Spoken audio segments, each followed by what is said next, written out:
Welcome to the Alouettes Flightdeck, podcast dedicated to Montreal Alouettes football. I'm Cliffy D, and you can find me on Twitter at Cliffy D. And I'm Tim Capper. You can find me at Twitter at Repact, REPPACT. And this podcast is brought to you by our friends at SportBuff. If you use the promo code FlightDeck-10, you'll save 10% on your entire order. Head to sportbuffshop.com. What's up, buddy? How are you? Oh, man. It's been a while. It's been a little while. It wasn't our fault. Things got messed up, but... Well, and there's also holidays. There's also, the fact that there's no football yet to talk about. But, we're going to find football to talk about, and talk about it we are. Here we are, folks. We're getting so close. So close. Oh, it is less than a month until training camp. I mean, if that doesn't get you excited, I don't know what's going to get you excited. As long as everything goes well with the current negotiations, our hope is that we will be over in Trois-Rivières that first weekend. We won't make it for rookie camp, I don't think, but we'll be there for that first weekend for when camp officially opens. So when it becomes officially official, and let me tell you, it's going to feel so good to be able to say that we're at training camp for the first time in, I guess it'll be now 3 years. Something like that. Yeah. It boggles the mind. It kind of hurts when you think about it, but you know what? Like I said, I'd rather focus on the positive. And the positive is the Alouettes are going to have training camp. Fans are not only invited, but they are expected to show up. So, folks, make the trip. If you have a chance, get out to Trois-Rivières. It's not that far from Montreal. I'm sure the Alouettes, in due time, are going to be posting more details on how you can attend camp and how you can be a part of this. Come out, support your team, and get a chance to finally get that football feeling again. Yes, sir. Yes, sir. That's right, baby. Hey, and it's less time traveling to Trois-Rivières than it is going to Ottawa. So there's that. Besides, I've never been to Three Rivers. You have not? No, I haven't. I've been through it. So it's nice. I actually, there's a fun fact. There's a neat little tiki bar there. That of course there is. You telling me where there's a bar? Of course you're telling me there is. What are you implying? Well, let's see. How many flights of beer did you have when you were in Burlington? That's not important. I'm doing research. You plead the fifth. I plead the fifth. Give me another round. The fourth, the fifth, the sixth. Bring them all over. Exactly. Because the flight is what? Is it 5 or 6? It depends where you go. Most breweries, though, it's 4 beers. Some can go as high as 6. So I mean, and some will just don't necessarily have flights. They just offer like small sizes, so you can in theory order all of the beers to try. So This is also pretty awesome. That's pretty cool.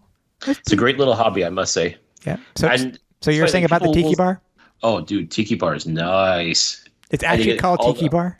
I believe it is, and it's got the whole motif and everything, and there's a nice patio too, so you can sit outside in the sunshine and drink your girly beverages. It's awesome. It's awesome. Now, obviously, for those who may not know about Trois-Rivières, it is still technically a university / college town. With the University of what is it? UQTR. Yeah, Université de Québec Trois-Rivières. Yeah, and obviously the Cégep where the Alouettes are going to be playing. That looks like for that to be a Cégep stadium, by the way. Damn, that thing looks good. Mm-hmm. I mean, like Trois-Rivières, they've grown by leaps and bounds, and they've really immersed themselves into the culture. Yep. And they got baseball. They got baseball there too. A Frontier League team. Yeah, also too, the Montreal Canadiens, their ECHL team is based in Trois-Rivières. Oh, that's right. Yes. That's a boss logo they have too, I will admit. Exactly. So I mean, it's a happening place, and now they can say that they are hosting the Montreal Alouettes for CFL training camp. How great is that? Al's got to take advantage of this. I mentioned this on social media. I think I mentioned it last episode too. But the Al's got to take advantage of this and partner with the Frontier League Eagles and have a night. I think I mentioned that last episode. But they need to, Montreal Alouettes night at the ballpark type of thing. Take advantage of it and promote the team and give away tickets, that type of thing. So, hey, by the way, we had a guest this week. Nice. I think you were involved in it. Yes, it is. I was going to say, it's nice that we had a guest. It's nice to be able to welcome on one of the new free agent acquisitions of the Montreal Alouettes. We were blessed to be able to join by Hergy Mayala. Yep. Hometown kid too. Hometown kid, wide receiver, and also a marketing entrepreneur. Yes, and you'll get to hear about that in his interview later on. It's pretty boss. It's pretty boss, I will admit. Yep. So we're excited to be able to present that to you folks. Stay tuned for that.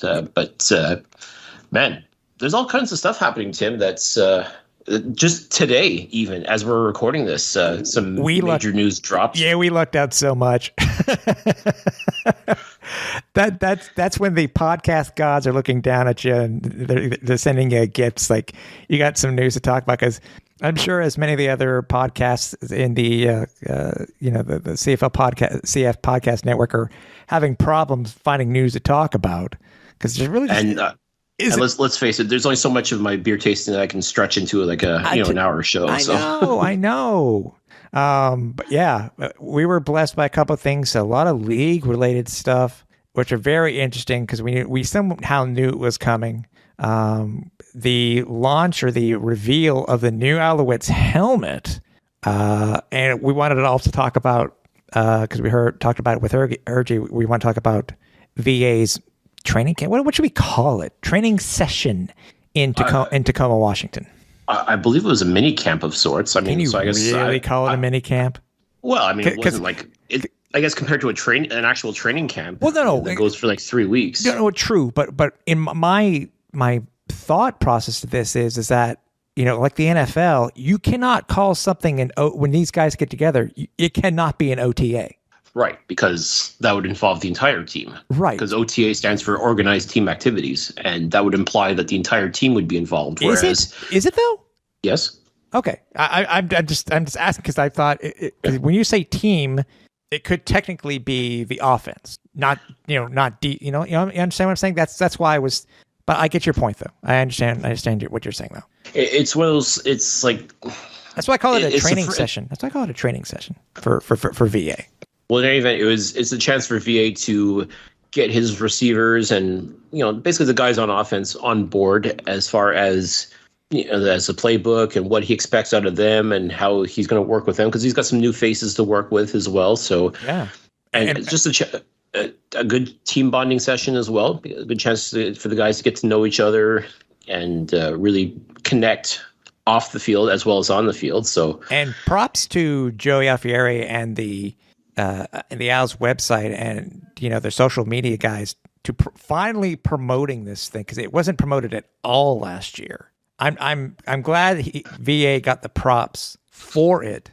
I don't know if VA, which is something we'll have to ask him at training camp, if this is the type of thing that he wants to really keep on the DL, really get praise for that type of thing. Because, guys, I mean, we gave him praise on social media anyways. But again, for those of you who don't know, this is the second time in a year where VA has foot the bill for everything.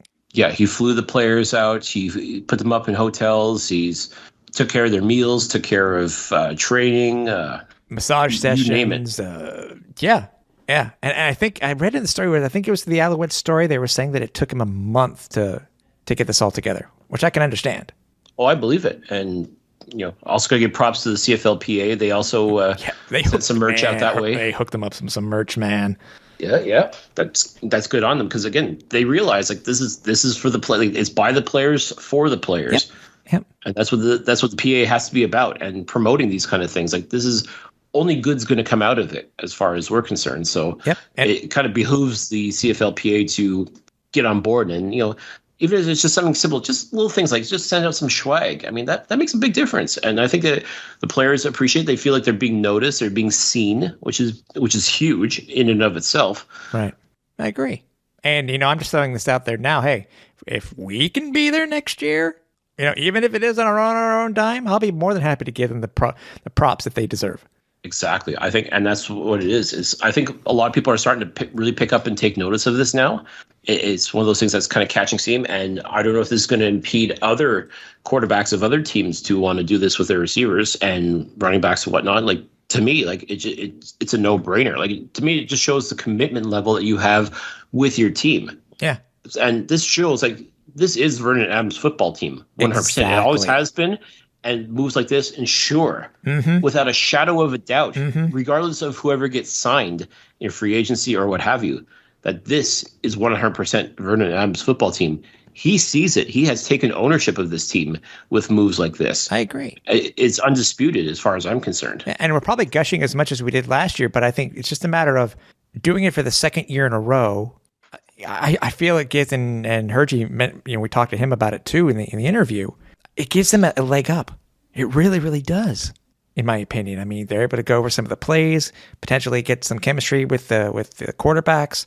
So now, I think it benefits. I think it benefits like the new guys, like Hergy and Dominique Davis, who was also a part of this camp. Yep. In addition to the veterans like William Stanback, Jake Winicky, Geno Lewis. Like I think they all become links on a chain, and that's the thing. Like you're only as strong as your weakest link, and I think a move like this just strengthens everybody who becomes a part of it. And to also to actually invite two players from two opposing teams.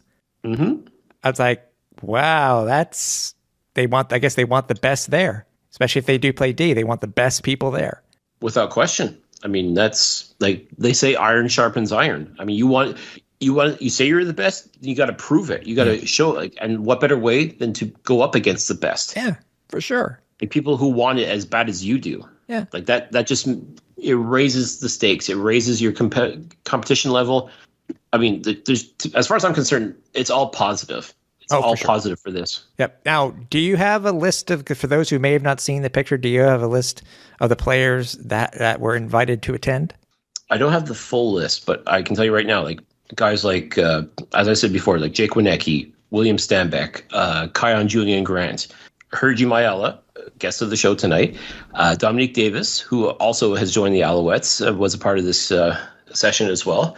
A couple other younger players that I don't believe are part of the team were also invited as well. So, I mean, it was a good group for the most part. And again, VA, like I said, he took care of everybody. He made sure everybody was there, everybody was fed, everybody was housed, everybody got the equipment they needed. They went through their drills, went through the playbook. I think they got a really good leg up on everybody. So, like when they come into camp in less than a month's time, they're going to be that much more advanced as far as I'm concerned. And like I said, I just don't see any negative to it. Yeah, here's some other words. Joshua Antwi was also there. Dante Absher was there. Gino, obviously. I'm trying to check out some of the pictures on VA's Instagram here. Can't choose the other player. What the hell, man? Anyways, if we missed anybody, but still. And maybe if the Vernon decides that we're worthy enough to attend, maybe we'll have to write the press release for him. So which we are willing to do. Just putting it out there. So if the players get the picture, does that mean we get our own picture too? I don't see why not. There's always a thought. Or at least a selfie. There we go. That sounds good. To start. Yeah. But yeah, I mean, what do you guys think about what VA has done for the second straight year in a row? Let us know on socials, and we're just curious to know what you guys think, because again, this is our quarterback. Hashtag our quarterback. So he is, and like I said, you don't see Bo Levi doing this. You don't see Cody Fajardo doing this. Nope. You don't see. I was going to say who's the Elks quarterback going to be this year? You don't see Mazzoli. How about this? You don't see Mazzoli doing this. Nope. So there you go. As we mentioned, as I said, the news gods kind of gave us a bone today. Yesterday, it was late yesterday, the Alouettes teased that they were going to be unveiling a new helmet today. And sure enough, they did. So for those of you who remember or may not, is that the helmet that the Alouettes were using, which I call I called it something specific on social. I call it from the top. They're from the top edition of the helmet. Had the Alouettes logo painted on top. I know I mentioned it before in shows past, Cliff, but for those who don't know, that wasn't a sticker. It wasn't a decal. It was painted. So it was. That's right. So the team was going through an extra bit of work just to have that on there. So they had this since the rebranding in 2019. So they only wore these helmets for 2 seasons. Not even 2 full seasons. That's the funny thing. Technically, not even 2 full seasons. Technically, no, right. But the Alouettes announced, unveiled their new helmet today. It is the same dark blue shell, except this time now that the logo has been moved to each side of the helmet, outlined in a white outline. And they have added a new center stripe, which is it's red, white, and blue. More prominence to the red, but still same face mask, red face mask. And it's gotten I think it's gotten some pretty good traction from what I've seen. Most people seem to like it across the CFL universe and Alouettes Nation. I know I sent it to you, and it was the first time you saw it in an email this morning. What were your initial thoughts on the logo? On the change. I'll be completely honest. Like, I don't hate it, but I'm not. I didn't think there was any problem with the old helmet, to tell you the truth. I really liked it. It was so outside of the box thinking, the way they put the logo on top and it kind of like spilled over. Yeah. Like, it just created a new aesthetic, which I thought was really sharp and really forward thinking. Whereas this just makes it look like almost any other helmet. Like, okay, this is what you expect of a football helmet, is usually a stripe down the middle and then the logo on each side. I'm like, okay, it's there, but like, I just don't find it all that impressive, to tell you the truth. I mean, I guess it's kind of interesting how now there's a white outline of the actual M-Bird logo, which, okay, makes it stand out a little bit more. It does, yeah. I just feel like doing this kind of takes away from that sort of original look that the Alouettes had. And now it's just like, okay, well, now it just looks like any other football helmet. Like, okay, like, hurrah. Like, I'm pretty sure this was done for any number of reasons, but to me, like, I just felt like there was nothing wrong with the helmet from like 2019 to, I guess, today. Like, as far as I'm concerned, I thought that was a really sharp look. I think it was really innovative. And now you've kind of taken that away and just kind of gone along with the status quo. And to me, like, I find that's a little bit disappointing. I mean, like I said, I don't hate it per se, but yeah, I'm not in love with it. Like, I'm just like, okay. I know that, because I had a couple of thoughts on what it could possibly, what else they could have done. I mean, as an example, you see how the new Washington Commanders put, I think it's their star or their W logo on the front of the helmet. And, my thought is, if the Alouettes wanted to try something different, they could have made the logo smaller, put it on the very front, a la the 1974 Alouettes helmet, where they put the Delta logo right smack dab in the front of the helmet. And then put numbers on the side. They could have done something like that, but it makes me wonder if they wanted to bring back the stripe, get something different.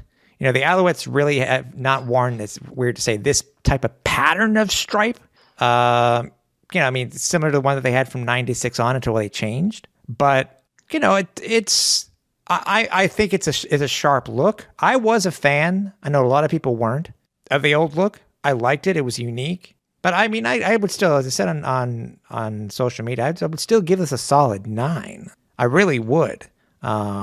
Just for collectors like me and longtime fans, it's like, damn, now I wish I really would have been able to purchase one of the game helmets, but I didn't. So, yeah, I mean, at the end of the day, it really doesn't matter what helmet they wear as they go and take the field, as long as they play the game properly and play to win. It really doesn't matter what the helmet looks like. But at the same time, though, I'm right in the middle, to tell you the truth. I don't hate it, like I said, but yeah, I mean, there's not much more in any direction that you can go, unless you invent, the Alouettes come up with would they dare have come up with an alternate logo? I mean, come on, you got to admit, dude, sooner or later, I think the Alouettes will come up with an alternate logo that goes well with the current branding, something like that. Maybe.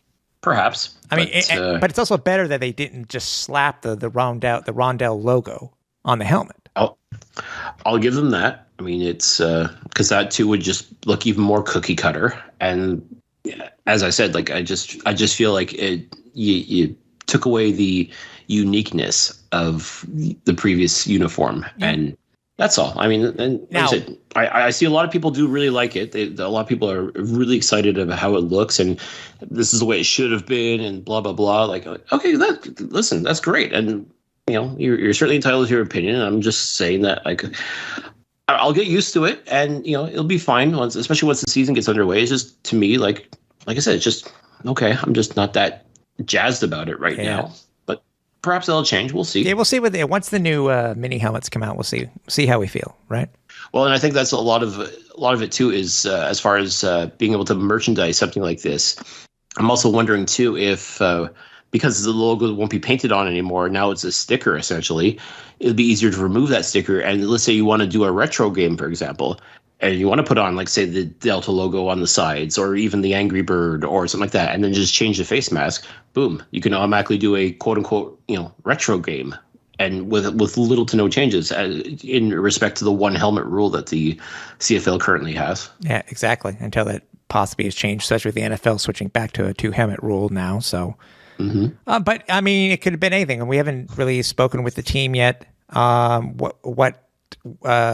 What caused the change? I mean, my thought is that this was launched in 2019 under a different ownership and under a different front office. So I'm sure, maybe Gary Stern wanted something. Maybe it had something to do with Mario.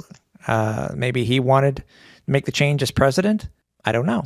I mean, could this have been in the works for years? It's very possible, but it's just a matter of how they were going to do it. But could this have been a cost-cutting measure too? Yeah, for sure. Because they don't have to worry. I mean, I can only imagine how much it costs to do the helmets, to paint them like that. Yeah, and that's the thing too. I mean, they were painted helmets. It's not like there was apparently a fair bit of work involved. Yeah, for sure. Yeah. So, anyways, hopefully they'll be in full force and all dolled up at training camp. We can get our hands on one and see what it looks like. Maybe, or I wonder too if they would just they kind of do what they did in years past and go logoless, make you earn the logo.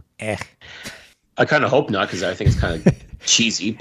No, I see you agree with me. Actually, leading into something else that we could that we need to mention.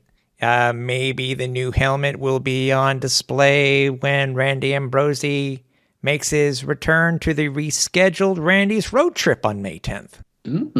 Perhaps. I think that would be a great way to showcase it, especially, who doesn't love a good town hall meeting or party event? I mean, this would be a great way for the Alouettes to showcase that helmet live and let invitees come and take a look at it up close. And who knows, maybe that would help change your, like, if you're not sure about the helmet, maybe that would help change your perspective to see it up close and personal. Yeah. Maybe. Yeah. I don't know. I guess we'll see. I know your significant other wasn't much of a fan of the helmet itself, and I happened to see her comment on social media when they announced the change. Have you happened to talk to her yet and ask her what her feelings are about the new look? No, and I'm sure nothing's going to change. I hope she wasn't expecting an entire rebrand again. What team rebrands after? Mind you, this isn't. I mean, never mind. The Alouettes have gone through a couple of different logos now. So, I mean, like, at some point, you're going to have to, like, tone it down just a bit. Like, find something that works. I mean, like, how many times has Saskatchewan changed their logo? I mean, I'm not talking about, like, minor alterations. I'm talking about changing the actual logo themselves. Just 3 or 4 times, I think, in their history. There you go. So, I mean, like, the Alouettes have gone through quite a few changes, and it's, like, let's have a little consistency. Well, we also had a 10-year gap. Do you think if the team had not left folded in '87 that they would still be with the Delta logo? I still think so. Oh, no doubt. So I don't know. Maybe this will lead to something else. Maybe in New Jersey, maybe something else, or maybe a modification of the jersey. We'll see. We'll have to see. Maybe not this year. Maybe next. Who knows? Well, I mean, if nothing else, give New Era a chance to sell some new duds and try to get people excited about the team even more. So. Yeah, I'm waiting for the looks of the new merch. I'm just waiting for it to pop up. Whichever site has it first, at least we'll get a initial look. I know the Alouettes boutique has had some new stuff there, but I don't know. Speaking of Alouettes boutique, then one last thing before we head to our interview with Hergy Mayala is that it was announced. It was funny. It was announced to me in the email itself. I think you saw it too, Cliff, when we received the email concerning the rescheduling of Randy's road trip. There was a banner at the bottom that actually was promoting. I found it really odd, but I understand why. But it was promoting the move. It was promoting the move of the boutique and the offices over the ticket offices. I guess in the organizational offices too, the management over on St. Catherine Street to the Big O. Mm-hmm. So as of us taping, they have been officially moved over there. So the entire operation is now over at the Big O as of this date. So that also means anybody who happened to go over to the St. Patrick Street warehouse, that's no more. So the team now has technically no storefront for their boutique. It'll only be stuff that was at that will be at the Gamer Online. Mm-hmm. Which I hope they may change a little bit. Maybe they'll have something at the stadium, but who goes out to the Big O?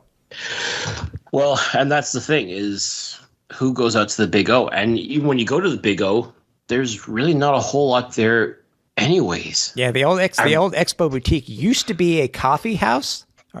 Used to be? I haven't been there in so long that I have no clue. And even then, like, yeah, they've got some stuff that commemorates the Olympics and like the, you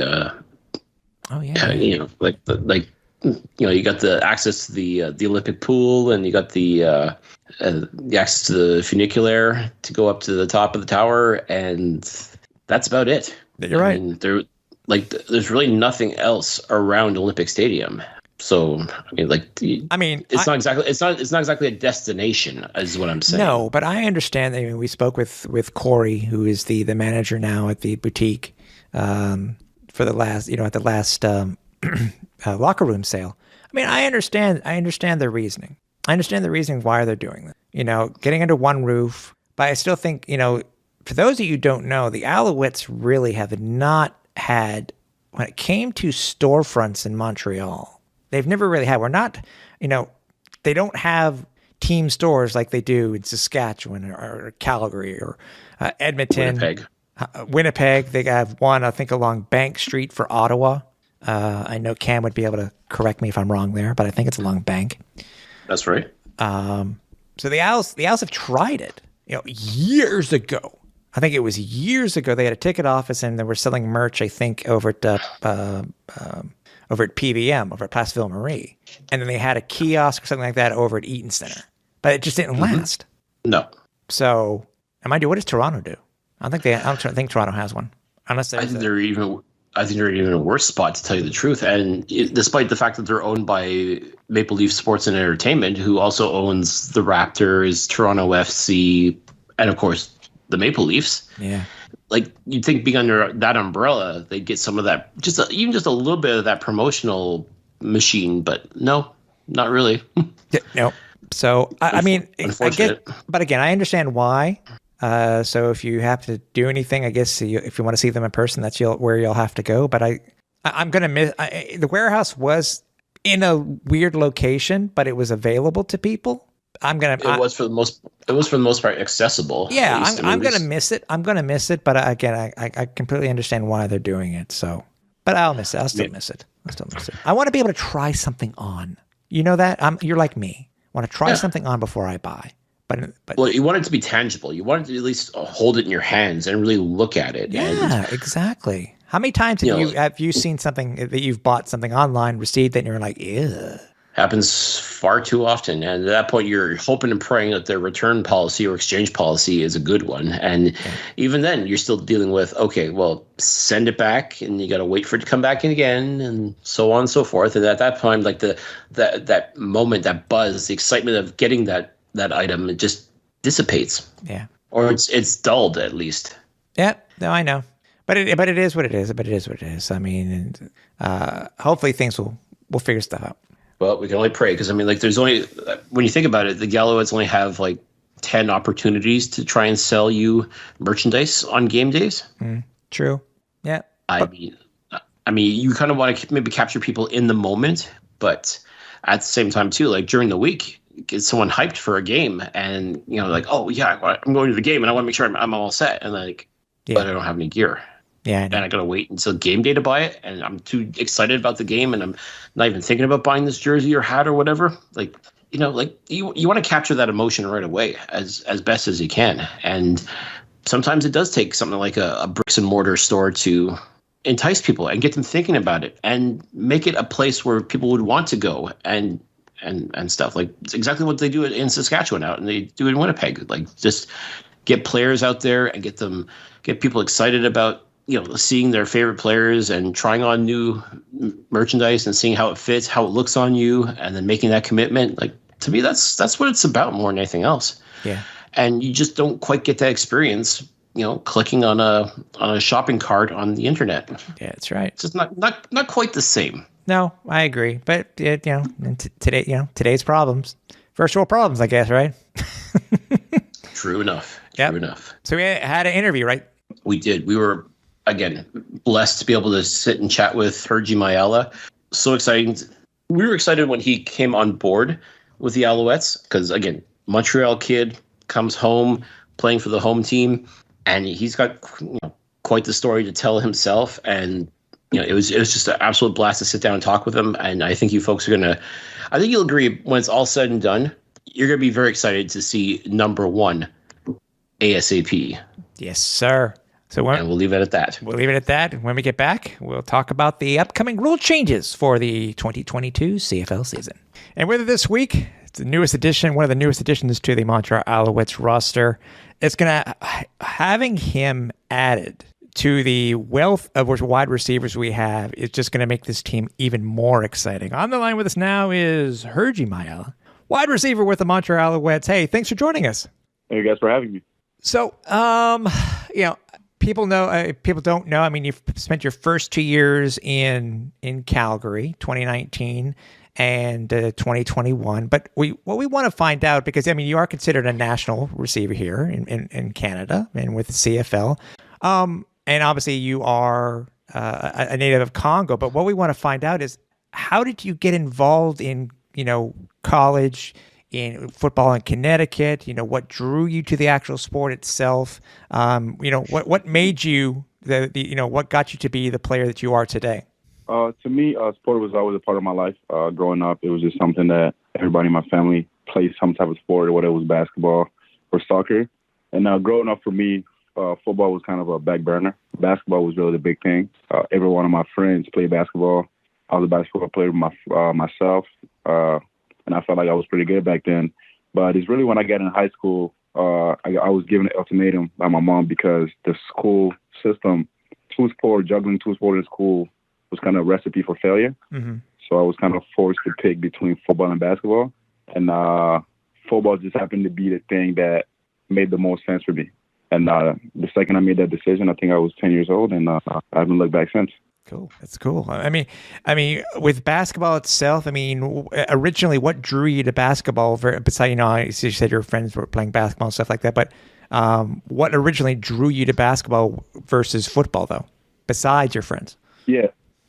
For me, it was just all the athletes that I looked up to. The people my favorite athlete of all time is Michael Jordan. Mm-hmm.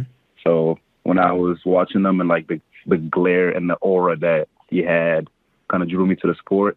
And they just happened to have great sneakers, so that was another plus. But it was really just the athlete and the people that I looked up to at that point when I was really young, were most of them basketball players. Mm-hmm. And I kind of felt like I want to be associated and kind of be like them. That's what really drew me to basketball at first. Okay. What made you turn to football originally? Because as most sports fans know, you could have been a Deion Sanders. You could have gone a two-way. You could have been a Bo Jackson. You could have gone both ways. Both sports, another two-sport player, athlete. But what made you choose football? To me, it was really because I couldn't finish most of my games. I was in foul trouble a lot. And foul trouble really kept me from, I feel like, reaching my full potential, mm-hmm. or do some of the things I wanted to do. And football, there was no foul trouble. It was literally encouraged to go out there and foul, because I was a little bit of a bigger kid.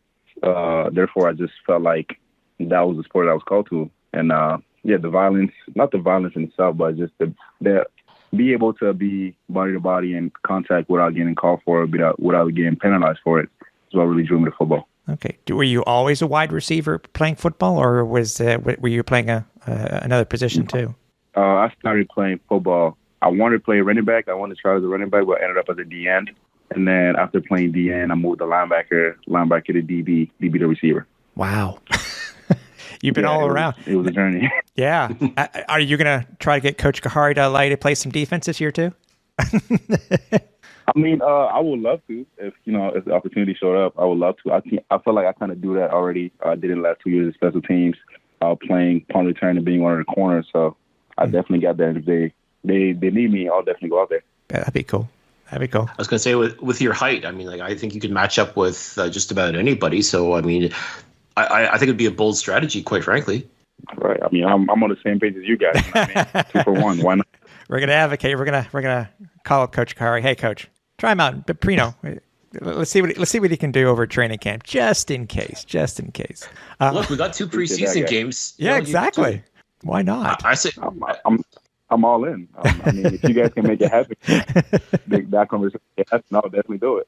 We'll put it in the suggestion box. Yeah. We'll see what Coach thinks about that one. As you said, you look up to somebody, obviously for playing basketball, but when it comes to football, was there anybody that you looked up to? Was any particular coach that gave you that particular pep talk or gave you some advice that made you switch over and play football? Or did anybody, really, did you look up to anybody when it came to football itself? Oh, yeah, most definitely.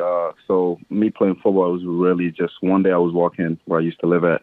There's like this little hill, and everybody went in and out the complex through that hill. And the coach at the time, his name was Asmic. He just looked at me and he said, like, where are you going? And I was like, I'm going to basketball practice. And he was like, nah, you should be playing football. And that was the first day that I went. But football at the time, you had to pay, I think it was like $300 to register. Right. So I went, signed up without telling my mom 100%. And then I came back home, and then they called her. And then I went back and I told them that I couldn't play. So one of my other coaches, his name is Jean-Marc, he runs a flight school here in Montreal for the younger guys. And they kind of helped me with that. And those 2 guys, I feel like they were the pillar to start my career. And then I had a lot of great coaches. Coach Terry, when I was playing for the North Shore Lions. Coach Jake, when I was playing for the North Shore Mustangs. Mm-hmm. And then I just took up from there. Those couple people definitely gave me the confidence to do the things that I knew I could have done, basically. I had to ask, did your mom give you hell for signing up without telling her? Well, I was grounded for, I think, 2 weeks. I couldn't go outside. So I would go from school right home. Oh, okay. And just do my homework. Yeah. What made her warm up to the idea of you strapping on a helmet and pads and playing football versus basketball? Because I know you said you had to choose, but I mean... Yeah, I think it was more because she knew Asmic. So that relationship was like, okay, this was going on. And also because football didn't end as late as basketball. And that was the biggest thing. Like, sometime when you walk in the night, people start doing stuff, whatever. But football will end I think it was like 7:30 in the summer. So the sun is still outside, basically. Okay. Yeah. How would you talk about your career at Connecticut?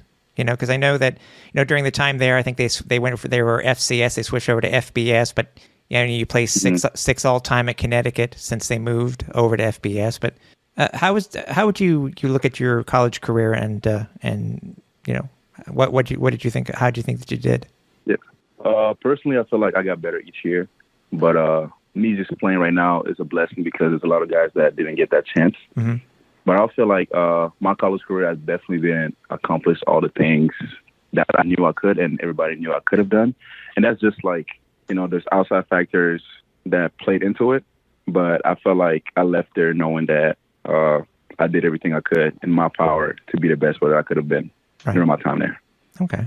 What about the fact that Connecticut's primarily considered a basketball school? Was that kind of like an ace up your sleeve if football didn't work out? To me, it was actually the motivation. One of the reasons why, other than proximity, one of the reasons why I wanted to go there because my recruiting class, we wanted to show that it's more than just basketball schools. Because a lot of the schools, the schools that have both sports do well are usually put at top. And we wanted to turn that around and kind of change people's perspective on what the UConn football program was. Mm-hmm. Very nice. And also, too, you're not the only you're not the only Alouette who went to Connecticut, too. Martin Bedard had a nice career with the Huskies. So you're following in some pretty good footsteps, I think. Yeah, no, there's a lot of great guys. I think, I don't know if you guys remember Trey Restaford. I played with him. Yep. Yes. Now Montreal drafted him. So, yeah, it was just seeing a lot of guys like that. And then even older guys that used to come and visit, you kind of like see how blessed you are to be where you're at. All right. So now after a solid career in Connecticut, you end up drafted in the first round by the Calgary Stampeders. Was there any indication that you'd be drafted elsewhere? Like, did the were you expecting anyone else to draft you? Were you expecting Montreal maybe to draft you? What was your thoughts when you got drafted that day? To me, honestly, I think Hamilton did the most homework on me. I got on a buster call with Hamilton, and at the time, they had the second pick. And they would, like, call me and stuff like that. And I was super excited, too. But at the same time, I felt like, because I was kind of keeping up with the CFL, and I knew that I felt like, personally, as a player, they had Speedy Banks, they had all the guys, and I just felt like that wouldn't be, like, a place that I would thrive and do everything that I could. So that process kind of, like, just went and talking. And as the process went, it was just, like, kind of getting, like, more distance with them. And then on my pro day, actually, Montreal and Calgary showed up. And Calgary simply, I haven't talked to Calgary at all throughout the process. And they just asked me, if we drafted, will you show up? And I said, yeah, of course. And then draft day, they called me. Wow.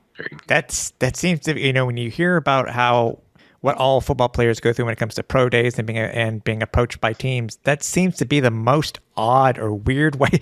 You want to come in, it's like being picked, right. It's like being picked for a high school football or for a pickup game. It's like, yeah, you want to play with us? That type of, that's so unique, Hergy. It really is. I mean, it actually blows my mind when you think about that for pro football. Yeah, same thing for me, because at that point, like I said, I haven't heard nothing from them.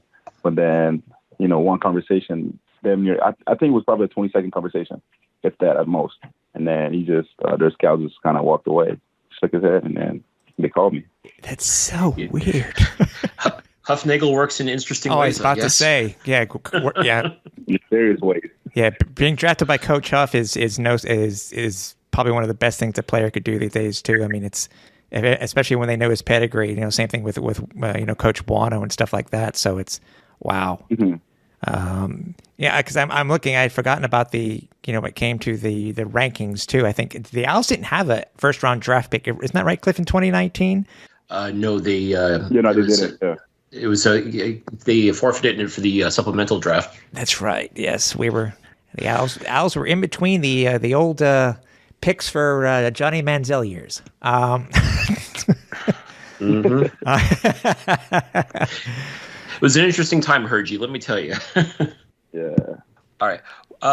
When you look back at your short but productive career, I'd say, in Calgary, what's the one thing you're going to remember the most playing for the Red and White?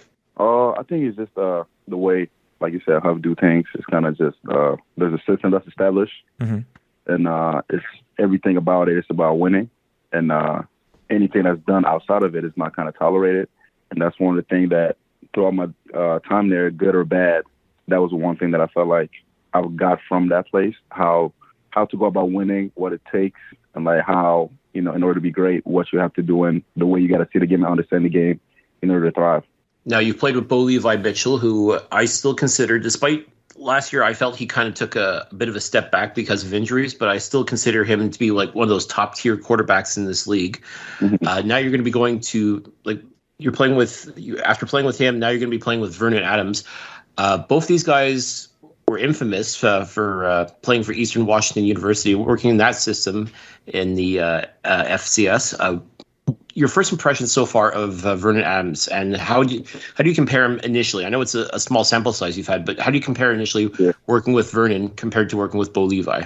I think they're both great quarterbacks, but Vernon, I felt like Vernon, even before the second I signed, Vernon reached out to me, and we kind of started going over the playbook within a week. I didn't know who he was and stuff like that, and the more I just got to talk to them, the more when I went to Seattle, met him as a person. He's, energetic, and he's one of those guys that, like you all you want to do is just fight for him. You know what I mean? If he going to give you a chance, and you just feel like going out there and making something happen for him, because, somebody that has so much life, so much, like, dedication to being great and the thing that he wants as a receiver, I feel like there's nothing that you want more than to see that person succeed, and that's by going out there and making plays. Mm-hmm. For sure. And actually, you brought it up, so at least I have to ask, what Vernon has done over the past 2 years for his teammates is just mind-blowing. And a lot of people from across the CFL are looking at what he's been doing every year, fitting this bill for this training camp. When you see a player at your quarterback doing this, as a once-a-year type of thing, and you're the new guy, and you're being invited to this type of thing, how does that make you feel about him in the organization? To me, I felt super included. Like I said, it was one of those like this like you're part of the family now moment. And there's a lot of guys, and when I got there, like I was gelling with those guys like I've been with them my whole life. And seeing a guy like Vernon paying out of his own pocket, Yeah. All those things that we were doing down there, to me is just like I said, it's just a lot of respect for him. And he's one of those guys that I just felt like not even playing a game yet, but it's one of those guys that you just felt like I gotta go to war for him, and I gotta, I wouldn't want to go to war with anybody else. Somebody that's willing to do that, I can only imagine what he would do on the field for me. So it was just one of those things. I was surprised and I was like in shock because, like I said, it's just some things that like you don't get every day type stuff. Yeah, for sure. Because I mean, we've never seen Bo Levi do this. We've never seen, Mazzoli do this. We've never seen some of the other, quarterbacks in the league do this type of thing. And in 2 years straight, and once it broke last year that he did this type of thing, I think I got, we've known Vernon for quite a little bit, and much more respect and I can only imagine as you as his teammate now, how you guys feel. Mm-hmm. Now, I want to ask you this, now knowing a little bit more of the playbook and being able, do you feel that you're a little bit, even though you haven't played a game yet, we have camp coming up in less than a month. Do you feel that you're a lot, you're basically on the same level as the other wide receivers, knowing that you know some of the plays now and knowing what Vernon's tendencies are? Oh, yeah, most definitely. I wouldn't say 100%, but I feel like I'm 80%. The playbook, I feel like it's a playbook that's more, I wouldn't say generic, but it's more simple, that allows you more to just go out there and play the game without really thinking too much. Right. And as far as the receiver, like that's something that I wanted personally. I feel like playing with other great receivers, two things happen. Your level of play elevate, and you get to compete. And that's the reason why I love the game so much. You get to compete every day. Mm-hmm. And, learning from guys like Jake and Gino, Reggie, Dante, all those guys to me is going to be great for not just this year, but just for my career moving on and kind of like enjoying that competitive spirit. Yeah, for sure. For sure. Now, I'm trying to remember here, Cliff, correct me if I'm wrong. I'm trying to remember 2019 and 2021. Yeah, you did. You guys played versus here in Montreal with Calgary. What's your thought on the fans here at Percival Molson Stadium? Man, 2019 was my rookie year when I played here. It's probably the best atmosphere I've been in since we played Missouri in college. And it was just one of the, you just saw the fan was engaged. Every play mattered to them. And that was just something that I thrive in those type of environment where there's everybody's involved, and I liked it a lot. Mm-hmm. And I felt personally that was probably the hardest stadium that we played in my rookie year, that in Sask in the CFL. Oh, it's Saskatchewan, yeah. Funny that you mentioned it, Hergy, because that game that you were talking about against Montreal, that was the infamous Firefly game where everybody whipped out their cell phones in order to get the crowd hyped up. Yeah, and, exactly. The lights were going. I mean, yeah, that was that game. Yep. We talked with a lot of the Alouettes players on how they felt, and their minds were blown. But like for you guys, like just looking out in the crowd and seeing that, like just as an opposing member of the opposing team, like how does that affect you guys? Like how do you guys react to something like that, or you just don't even think about it? To me, it was a little different because I felt like I was home. It was different from the other guys, but to me, I felt like I was home, and that environment, I felt like it was welcoming for me, even though they were booing me and stuff like that. But I just felt like I was home, and I didn't feel any pressure. I just felt like the right place while I was playing. And the occasional time that I would glimpse in the stadium, it would just give me a smile because I'm like, these fans are really into it. There you go. So I mean, and now you get to enjoy it as a member of the good guys. So that's awesome. That's gonna be awesome for you. Right. Oh man. Was Vernon the final check mark that made you decide to come to Montreal? Because obviously players have their different reasons why they go to a particular location for when they're a free agent. We've asked many players that have been new free agents here in Montreal why they've stayed and decided to come back. What was their reasoning? Was there any particular reason or any particular thing that besides VA that stood out, that said, you know what, I really do need to sign with Montreal. Let me give him this shot. Even though it's currently just a 1-year contract, I want to give him the shot and see how I can play. Yeah, to me, outside of football was basically the biggest thing for me. My sister had my niece end of 2020, mm-hmm. and I haven't gotten a chance to see her yet because of the COVID and everything and the football season. So for me, that was the number one factor. I want to get my sister, my niece, because she's the start of the next generation of our family, and I want to make sure that I just get a chance to be part of that. And the second one, it was really just watching them play, you see all the guys involved. You see all the guys on the same page. You see all the guys moving to one beat. And I felt like, Vernon is, like you said, he's top 3, top 2 quarterback in the league. And I just felt like if I was implemented in that offense, in that system, I felt like I could help him get to another level. Yeah. Now, I know, obviously, as we saw this year in free agency, a lot of players signed one-year contracts because of what's coming up with the current CBA situation and whatnot. But I just at least have to ask, if the CBA had not been negotiated, Hergy, would you have signed for a longer term, maybe 2 years or more? I'm just curious. Yeah, I mean, that's always like, as much as we love the game, it's still a business. And that's definitely a factor and reason why guys like myself and other guys sign one-year deal. But I think that, if the CBA was already done and I knew kind of what the future would look like, I definitely probably would have looked something longer than 1 year. To you as a player, when it comes to renegotiation years, can they be as frustrating to you as a player as they can be to fans? Can you repeat that again? Yeah. Sorry? Yeah. When it comes to the years when they're renegotiating collective bargaining agreements, can they be as frustrating to you as a player as they are to fans? Oh, yeah, no, most definitely. Because as a player, you kind of want some type of, all right, I'm going into the situation knowing this and that. And you don't want to miss out on anything, whether it's pay bumps or whatever. Mm-hmm. And those things are kind of like the CBA negotiation kind of hold all that. And as you know, free agency goes by fast. Yeah. And if you're not early to sign, then you're basically forced to get whatever contract they give you. So it's kind of like, there's give and takes, but I feel like it's definitely tough for a lot of guys whenever it's a negotiation year. Oh, for sure. And you guys went through it too, technically, during the COVID season too. You guys made, you and the league got together, and the players and the league got together to make some changes too. So let's hope that this new contract, Hergy, is more than 2 or 3 years, because we need to make sure the league overall needs to start promoting their players and have long-term contracts for you guys, as long as you're getting paid fairly. I'm a union guy myself. I want to make sure, I know you guys need to be paid what you guys are worth. So. Yeah. And I feel like the new, not to talk about it, but I feel like the new CBA, everything going on in the league, all the new partnership, I feel like that will be better for the league, because I feel like with all these new deals, like I said, that they sign and all that, I think that should give more incentive to people to stay where they at and kind of enjoy and build something rather than just move around and trying to chase whatever's out there. I agree. I know what you mean. 100%. Cliff? All right. Well, speaking of players and getting paid and making sure they get what they're worth, Hergy, I got to say, I am really excited to see you're teaming up with the KJ brand and coming out with these incredible shirts. I want to hear about how this came about.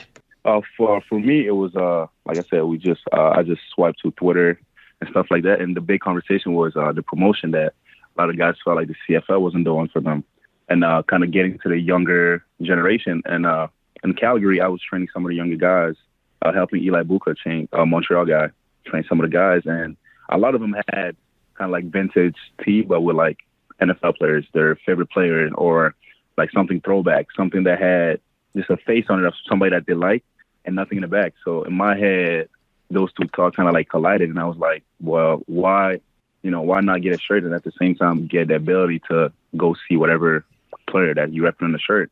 That's kind of my thought process. And QR code just came about as like to make it easier, because nobody really when you see something nice, it's like, oh, where do you get that?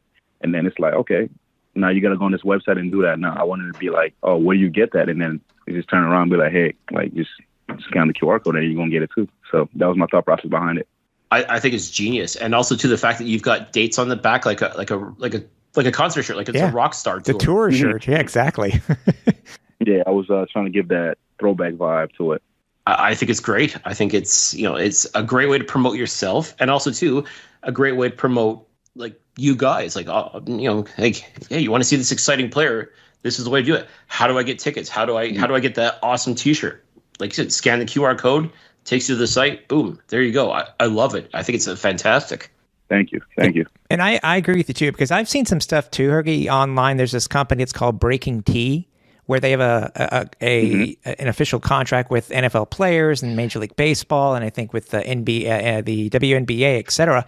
And they make shirts as per, let's say, for instance, if you go off, okay, and you have a 3 touchdown game and 150 yards, they could easily make a shirt of you right away with your likeness, and you would get the proceeds of the shirt because they have an agreement with the CFLPA. I wish they would reach out to you, because your idea is genius. It's the type of thing that that the players in the CFL need, not only to get their name out, but also so you guys can reap the benefits of the shirts that are being sold. So I'm glad you partnered with these guys. Yeah, and that's I think the next step that we're trying to take, because at first it was only KJ brand, and then now I'm trying to get some more guys. I partnered with him, and then I was trying to get Vernon to partner with him. A lot of just the more guys we have, the more teams are out there, the better it's going to be, and the more the CFL will take it seriously. And that's kind of where we're headed at, the direction that we want to take. Now, are you guys doing? Sorry, go ahead, Cliff. Go ahead, Cliff. Okay, I was going to say, do you think this is just the start of it? Like today, it's T-shirts. Do you think, as if this really takes off, do you think this could lead to other potential like merchandise or any sort of other kind of exclusive experiences that fans could have with you? Oh yeah, most definitely. Another project that we're working on is kind of touching the NFT world, where like you said, like if you have a 3-touchdown game, there's going to be a special shirt. And through that special shirt, you scan the QR code, and it's like you get a signed ball, you get this and that item from this player, or you get invited to this thing. And the shirt is gonna be your ticket into those places. So that's something that we're also monitoring right now. Okay. That's okay. Cool. That actually is cool. That's very cool. This is like we're in 2022, and you're already in like 3022. Man, I'm actually over there at the shop now, at the KJ brand shop. Kamar Jordan, yourself, Derek Dennis, VA. These shirts are cool. Yeah, I like your ASAP Herg shirt. I like that one actually. Yeah, ASAP is a name that actually Eric Rogers gave me my rookie year. Yeah, because Hergy was kind of like a name that not a lot of guys was like familiar with. So one day I just kind of walked in the locker room, listened to ASAP Rocky, and then he just stared at me for about 5 minutes, and then he said, "We're gonna call you ASAP Herg." And then ever since then, it's kind of just been a Calgary thing where ASAP Herg is Hergy. Okay. Well, we need to make sure that the team starts promoting this, because can you see it now, Cliff? He scores a touchdown, and the NRPA announcer announces it as ASAP Herg scores a touchdown rather than Hergy Mayala. I'd love that. Great. That's the way it should be. You know what? Because I was thinking, like, if you're scoring touchdowns for us, Hergy, I'm thinking like the hashtag #1 with a bullet, but ASAP Hergy is a little bit shorter, so I mean I can get more characters in, so or take up less characters. So. Actually, you know what? And we're gonna promise this to you now, Hergy. For when we promote the show and the interview tonight on our socials, we're gonna make sure we use that hashtag. Actually, Thank you guys. Yeah. Thank you for getting it out there. Yeah, we're gonna make sure we do that, because I love that. This is some nice stuff too, man. So this is something you guys as players have done yourself. This is not through the actual CFLPA. Are they trying to get involved in any particular way, or is it just players only? So far, the conversation is that they can't really get involved at this stage, and that's the reason why I feel like we kind of want to push it more. We kind of want to come with more stuff that will catch the CFL itself eye, and then whenever they catch on and get on a boat, I feel like it's gonna be a smooth sail after that. Nice. These are nice, man. This is good stuff. Now we need to get the shop, the Owl's Boutique, to start picking some of this stuff up too. I think so. Yeah, if you guys know anybody out there. Yes, sir. Yes, sir. In the immortal words of VA, yes, sir. We do. Yes, sir. I'll give Cliff the information, and we'll pass it along your way. Sounds good. Thank you. Yeah. There you go. So what made you choose #1, Hergy? To me, like, #1, I got it when I was playing down here. My whole mindset behind #1 is it takes a day, it takes an opportunity, it takes just one moment in your life to happen in order for everything you ever wanted to happen. Mm-hmm. And a lot of people look at #1 as pressure number, but I just look at it as just a number that, to me, reminds me of who I really am and how I really see life and the things that I really like. Yeah, I like that, because it's simple. Yeah, true. Because if anybody thought of just what a number when they saw a player wear a particular number, nobody would have thought of Anthony Calvillo, who wore 13. Exactly. So you expect a more iconic number, but yeah, it's really what you make out of it. How long have you had the #1? Did you have it all through high school and college? Or did you have any other numbers and then you decided at one point I need the #1? So when I was in North Shore Mustang, my last midget year, I had number 1. Okay. And that's kind of when it started for me. So then I went to prep school. They switched me to 8 because they already had a number 1. And I kind of try to bribe the guy to get the number 1, but he never really gave it up. So when I got to college, my first year, there was also number 1. I was 88 my freshman year. And thank God the number 1 that we had on the team transferred going to my sophomore year. So I took the number and had it since. There you go. And now you're not giving up for nobody. I was about to say. No amount of money, no nothing can make me give that one up.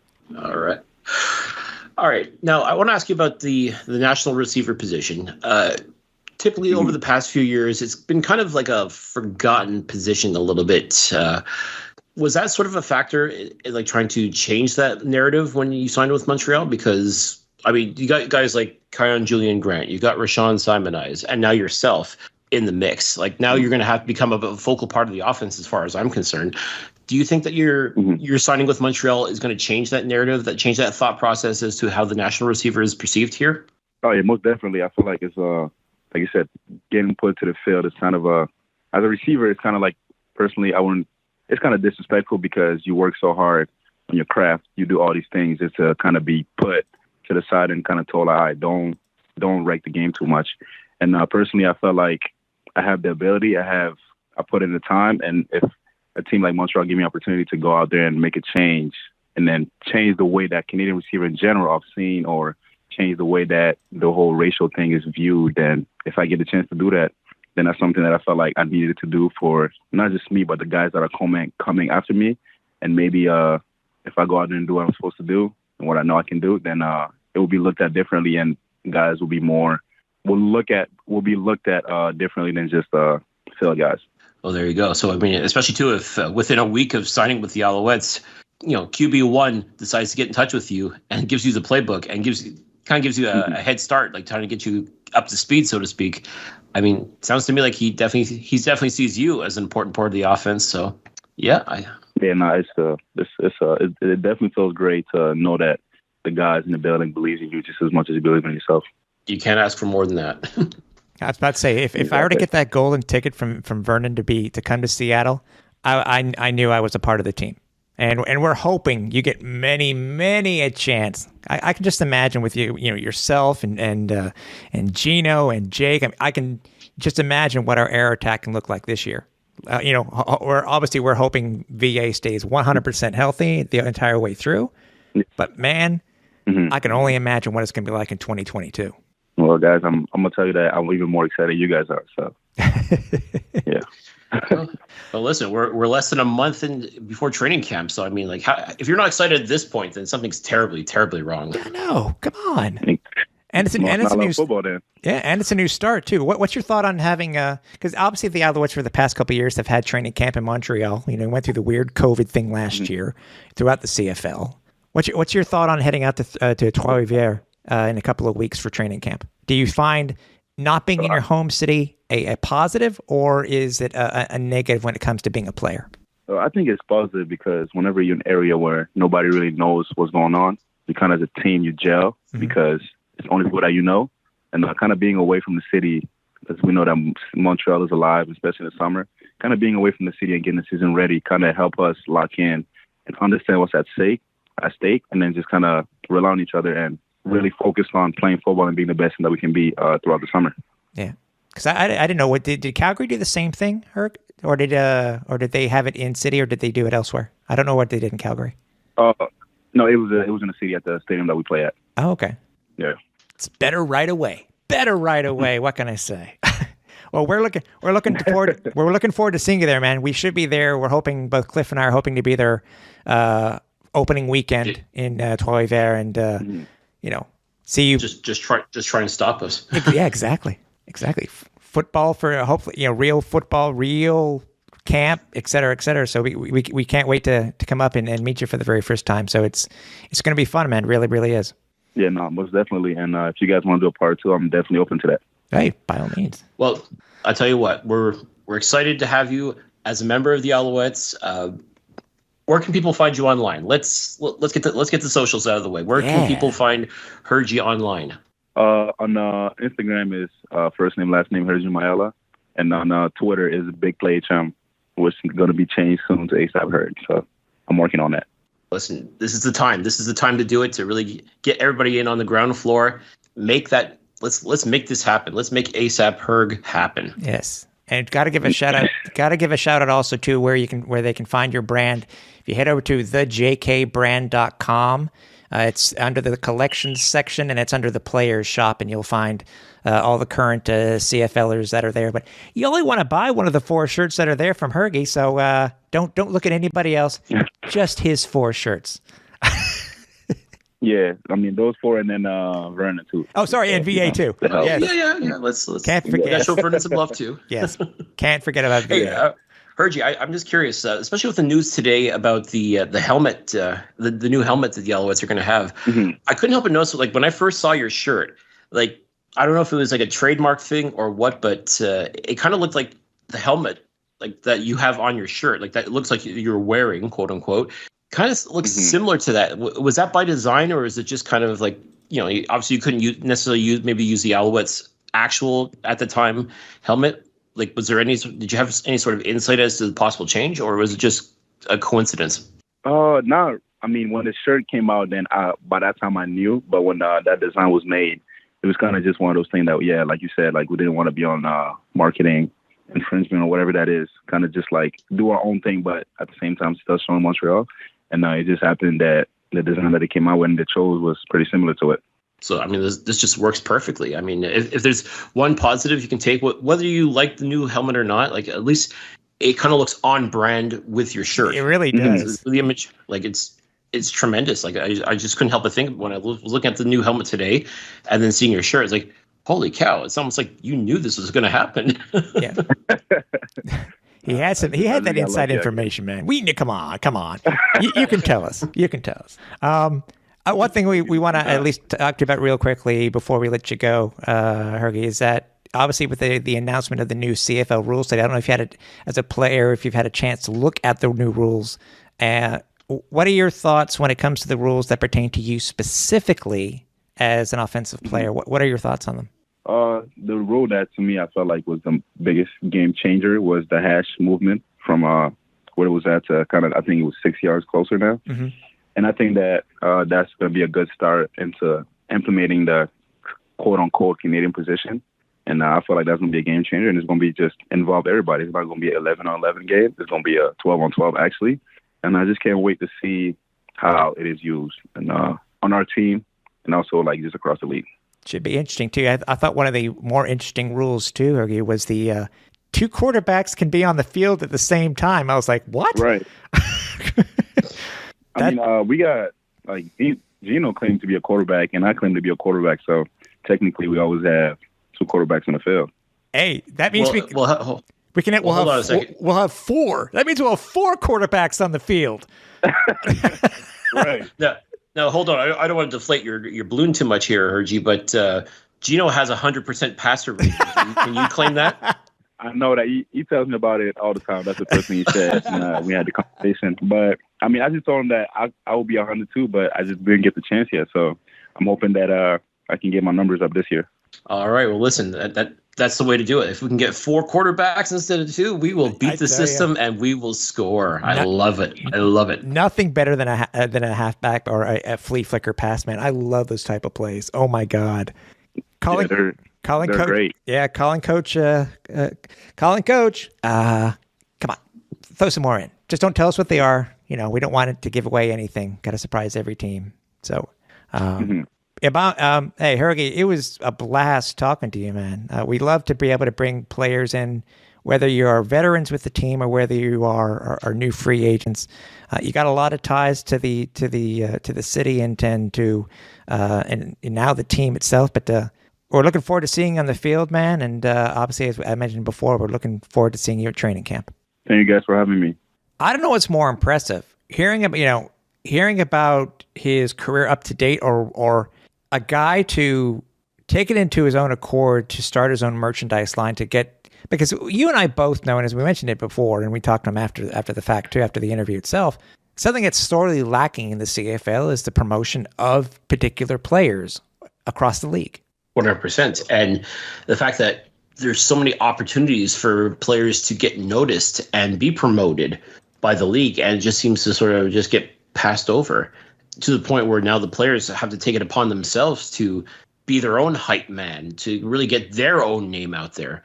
And Hergy's doing that along with other players, and to be able to invest in something like that, to get in on the ground floor on something like that, is phenomenal. I'm excited to see just how far it'll go. Folks, by all means, check out Hergy's gear on the KJ brand.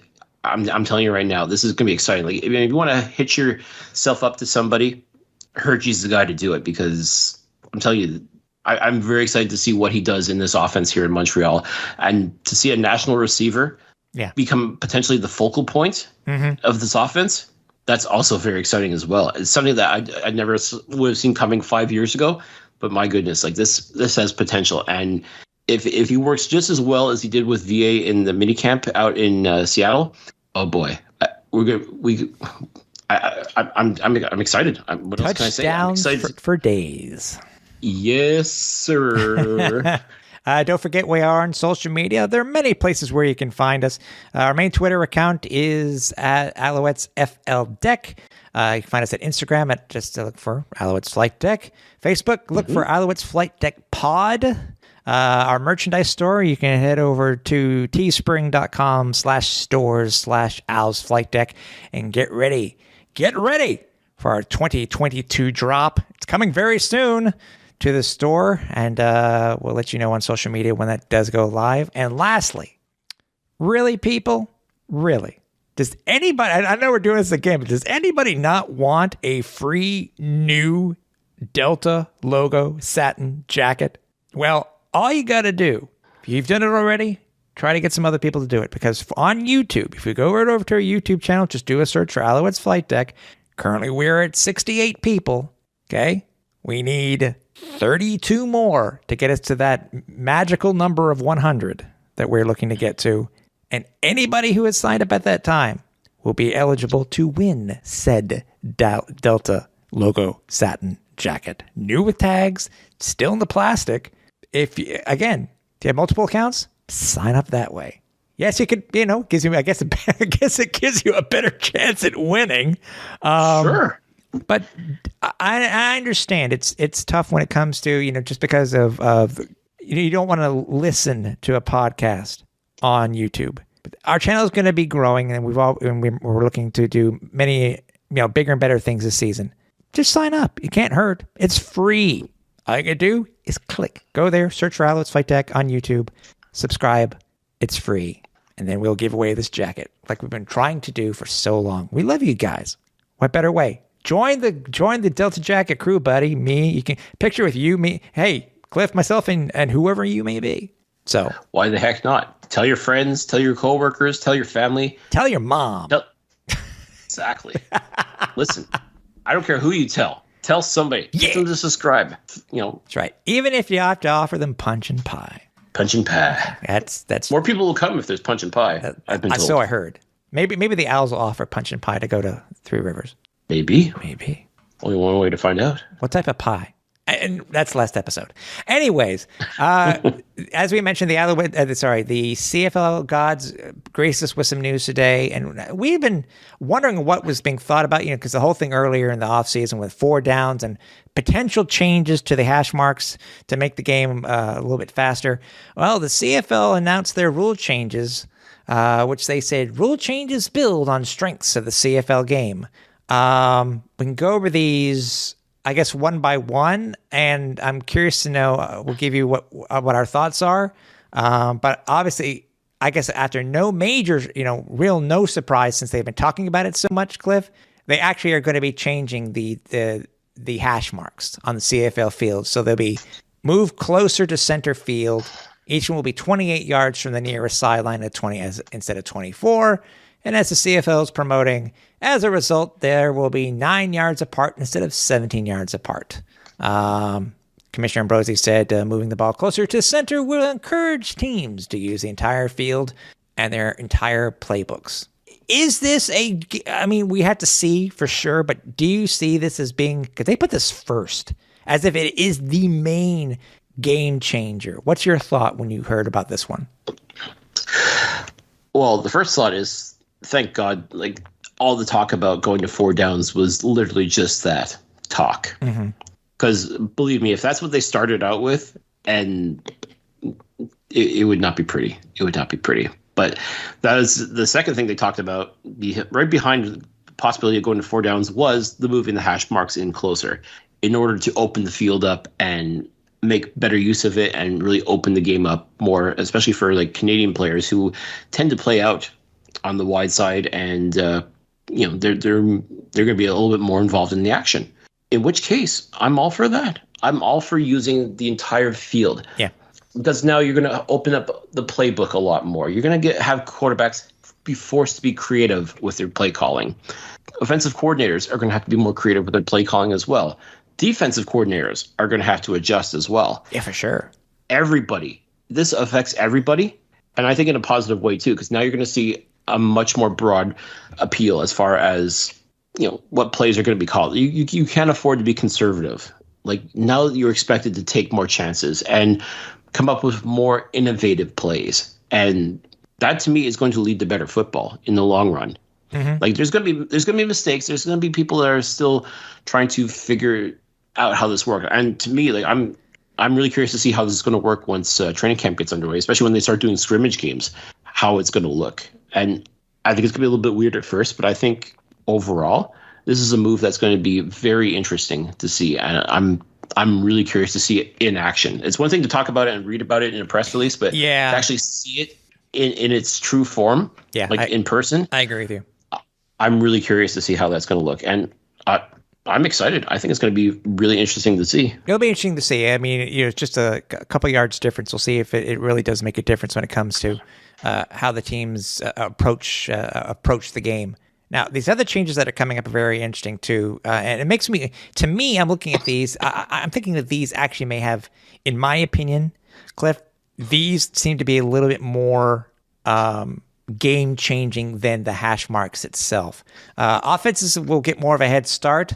After a made field goal or single point, drives will start from the 40 instead of the 35. Teams kicking off for any reason will do so from their 30 instead of the 35. The only exception is kickoffs following a safety. They will now occur from the 20 instead of the 25. Now, it seems like a lot of these things were looked at, and a lot of the spring leagues we're looking at different rules on how they, so there'd be more kicks in play, et cetera, et cetera. Mind you, the CFO game is at, our field is at 110 yards anyways now. What are your thoughts on this? Because putting it at the 40 instead of the 35, isn't that going to give it more of a chance to get closer to the end zone? I mean, it absolutely will. Do teams take a knee and take a rouge? You know what I mean? What were your thoughts when you heard about this one? I'm intrigued because now you're going to see, I think, maybe less gambling as far as taking the rouge and trying to hope to get better field position or start a better field position, because now this is like you're basically be in the shadow of your own goalpost now, starting at your own 20. Except for on a safety. The safety seems to be sort of hurting a team because they're giving another team basically 5 more yards. Right. I mean, this is one of those things that I really got to see in action, because it's like I'm trying to wrap my head around it. I'm like, wow, okay, this is really going to change special teams more than anything else, and this is clearly done to encourage more returns. Yeah, it's true, because you look at the first one, for after a field goal, you're losing 5 yards, right? Oh, sorry, you're gaining 5 yards. Kicking off for any other reason, you're giving 5 yards to the receiving team, and then you're gonna lose 5 yards from while you're basically giving another 5 yards to the receiving team also. So except for a field goal and a single point, you're giving them 5 yards rather than earning 5 yards. I think it's really weird on how you're earning 5 yards for a field goal or a single point. Yeah, like I said, once we see it in action, it'll probably make a lot more sense. But like when you think about it now, like, oh boy, yep, this is going to be interesting. We're going to need a rule book to know the new rule book. Can somebody please print out a lineup sheet for these? Because we know we're going to question them throughout the year. Be like, isn't it this? It's like, oh yeah, no, it changed. Like I said, the scrimmage games, which typically do feature CFL referees in this like mock game atmosphere, like they're going to have to be up to date on this too, and like it's going to be really interesting to see. Now, here's an interesting one.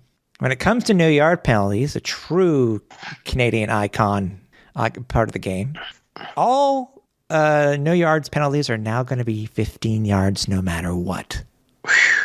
So that's a difference of 10 yards. If it were, huge. From a kick that bounces to one that's taken on the kick. Mm-hmm. Thoughts? Wow. That's big. That extra 10 yards is going to be huge. Oh boy! Like I'm telling you right now, like special teams, like Jeff Reinbold is going to get a workout this year, trying to get his charges up to date on this and get them up to speed too. Not to mention too, this really emphasizes how important it is to have a good kicker. Yep. Because you want someone that can hammer the ball deep. Yep. It's true. But at the same time, make sure that the special teams gives the returner the space needed to work. But now my thing when I see this, Cliff, is I don't want to see fans bitching later on in the year or the talking heads talking about how much penalty yards are up. They don't call it the Canadian flag league for nothing. I know. But think about it for a second. I mean, this is an extra 10 yards on special teams, which we know right now. For most, Alouettes were hurt quite a bit by special teams last year. Yes. I don't want to see people complaining, oh, everything's up again. Well, of course, you change the rules, especially when it comes to no yard penalties. It's called teach your players properly when it comes to the halo. And this is why I am extremely grateful to have a Jeff Reinbold as special teams coordinator. Because if anyone's going to get it and make sure that the players get it, it's going to be him. Yeah. Remember the rule that they did in the XFL, the original version of the XFL? Once a punt went to more than 25 yards, it was a free ball. Yeah. Now, mind you, in the way that's kind of how it is here too, because a punt, anyways, everybody knows the kicker rule, the punter rule. You can go and you can recover the kick. Yes. So yeah, we'll see what happens. I just want people complaining about the possibility of more yards, more penalty yards. That'll be something to watch for sure. Yeah, and let's face it, like as teams learn all these nuances, and there's going to be a bit of some growing pains with this. And I'm pretty sure the first 2-3 weeks easily, you're going to see a massive increase of flags as players have to basically relearn how to be on special teams when it comes to this. And with these penalties, it's going to be interesting. Yep.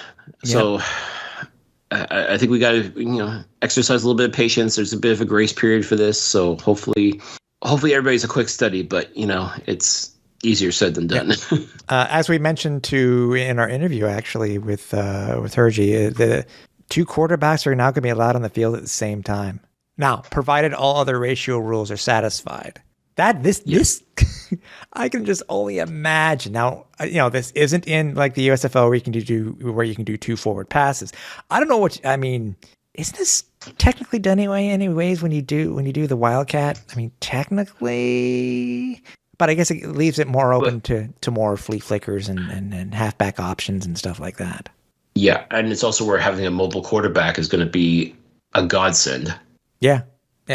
So because now all of a sudden, if you've got a receiver playing quarterback and your quarterback playing receiver, yep, I'm curious to see how this works out.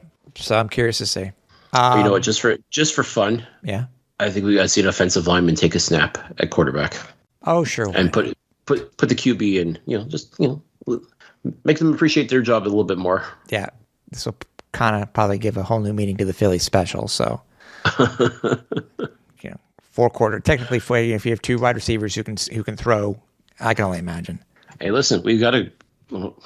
Again, Geno Lewis, 100% QB dude, rating. Vernon Adams to Dominique Davis for a touchdown.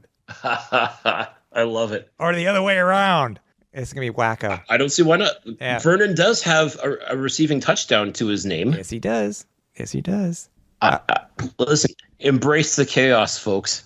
Yep. Another change. A communications coordinator from the officiating department connected to the on-field officials via headset communication will be embedded on each team's bench. This will allow information to be shared with coaches without requiring the referee to approach the sidelines, improving game flow.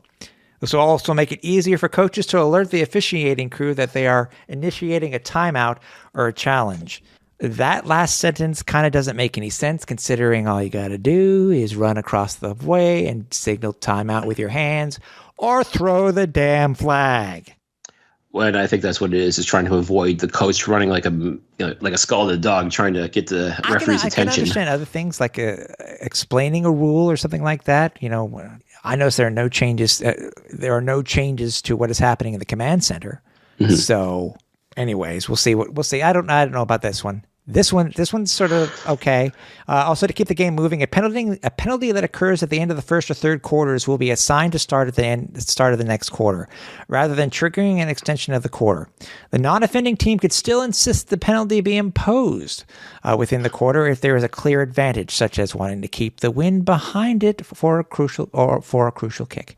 That makes sense? Yeah, that makes total sense. It's a minor change, but I kind of like it. Yeah, why not? I mean, sure.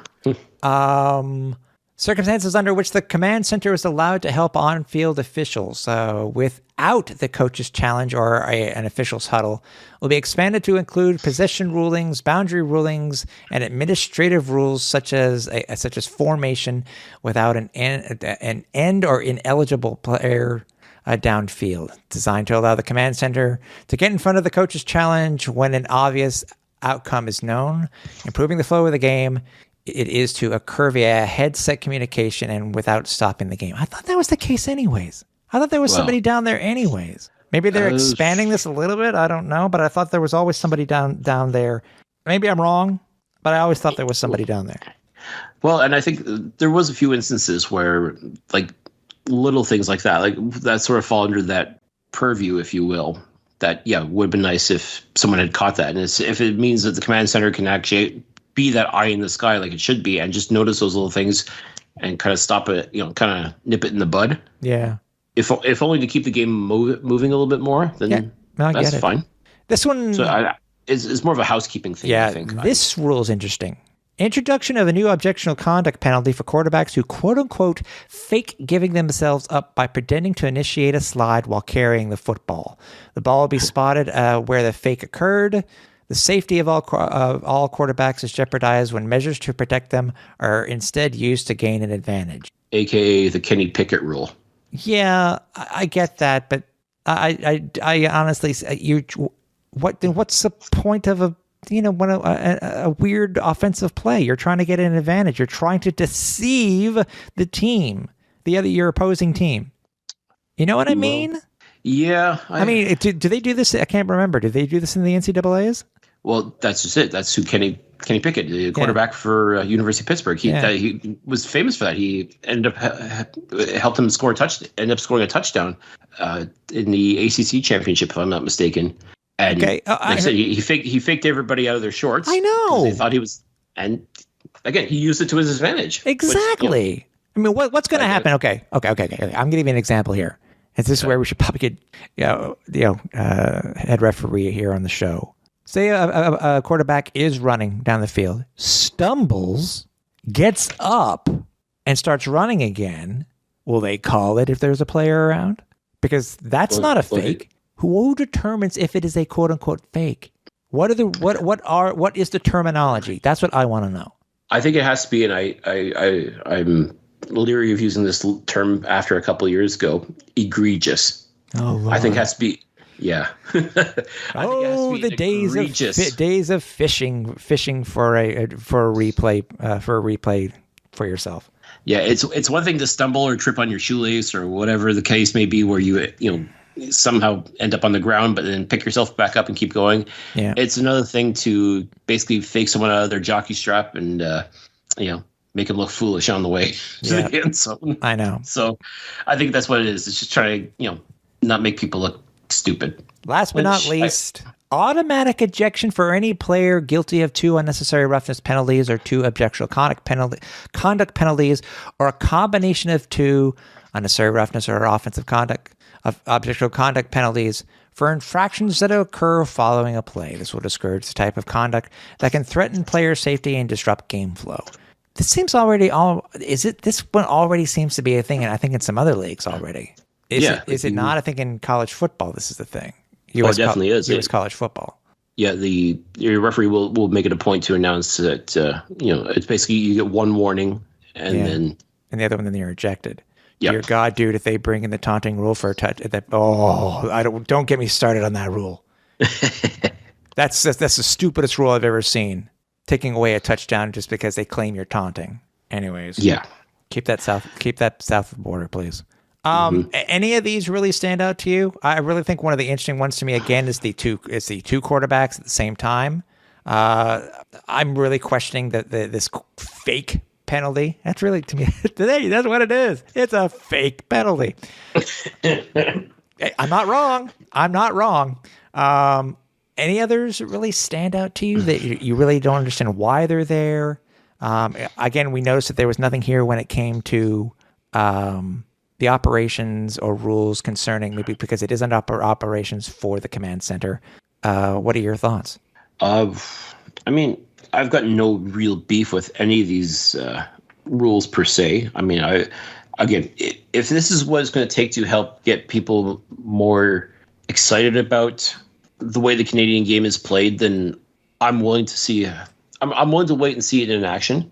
I think that's really what's going to come down to is actually seeing it operate for the first time. It's going to be a little jarring, I think. Yeah. To me, like right away, like kickoffs are going to be, I think, a whole different breed altogether. And I think that's where you really see where the coaching pays off. Like, again, I can't stress how important it is to make sure you have a good kicker and make sure you've got the rest of the special teams unit all on the same page and give the returner the space he needs, but at the same time, be ready to stop him, because if you're basically giving the returners the opportunity to score. Yeah. Like you're almost, I'm not saying making it easier for them, but you're making it less difficult. Let's put it that way. Yeah. So, I mean, there's going to be wrinkles. There's going to be some feeling out processes here for this. And I mean, on the surface, I don't really see anything bad about any of these. And some of them just seem a little redundant because, like I said, you think they're already being enforced, but it's just, I guess, now making it official and not leaving it up to, whether the referee believes it should be called or not. It's now concrete. So it's going to be interesting to see. I mean, is this going to help improve the flow of the game? Is this going to help make it more exciting? I guess only time's going to tell. As far as the hash marks go, trying to open up the field, I'm all for that. I'm all for trying to make better use of the field and better use of the players as well. And I think it's really going to make things a lot more interesting for sure. Yes, sir. Yeah, no. I guess we got to see them play out. That's the main thing. Obviously there are some things that I wish would occur more. I've mentioned it on social media already. I think we need a little bit more transparency from the command center, but that may be an operations thing. But I still think there needs to be some sort of transparency with some of these, especially when it comes to the command center. I think they need to spice it up a little bit. Don't worry about don't worry about innovation. Just try it. That type of thing. If it doesn't work, then don't do it. Don't do it next year. But no, and if only to help keeping people educated about the game and keep them understanding why certain calls are being made. Like, to me, I think that's what it has to come back to more than anything else, is just helping people understand why. Like, no matter what, if the call goes against your team, you're not going to be happy. Yeah. Call goes for your team, you're going to be happy. If nothing else, to have that explanation and just a little bit more, put a little substance behind the call that's made on the field, and not just, well, this is the command center says this and that's it. And like, okay, if you don't like it, lump it. Like that to me, that doesn't work. So we'll see. Like a better explanation, a better understanding, if you will, of why what was called. I think would make a big difference and help people understand and appreciate the game as it's being played and as it's being officiated as well. Yeah, I agree. So I said, maybe more stuff will come out before training camp, or we'll see. I mean, it's The main thing is we're coming up on the draft, we're coming up on training camp, we're coming up, I'm sure Randy's road trip here in Montreal will be fun. Well, obviously, we'll keep you guys up to date and appears on everything that we're going to be doing. So make sure you stay watching our social media accounts. Cliff, it was a couple of weeks, buddy. Was glad to get back with you again on the pod. So it's let's get this regular season going. Absolutely, because that means we'll be talking more football more frequently, and I'm all for that. And I think we're long overdue for that. And I'm excited to get this season going. I'm excited to get talking more about some football, maybe get some more players on to talk as well, get them excited about this as well. I mean, this is what we're here. And once again, this is for all of you fans as well. We appreciate your support. We appreciate your feedback, good, bad, or other. If we're doing something right, let us know. And if we're not doing something right, let us know as well. Reach out to us on social media. There's plenty of ways to do it. Make sure you're subscribed to the show. However you listen to podcasts, make sure you're subscribed. Throw us some likes. We love that stuff. And just engage with us because we're here for you, and we want to keep being here for you as much as possible. Exactly. We love talking to you guys every week. We will see you next week. I'm sure we'll be talking about the draft, and hopefully some more news will be dropped our way by the CFL News God. So for everybody here at the Alouettes Flight Deck, for Cliffy D, I am Tim Capper. We're on Final Approach.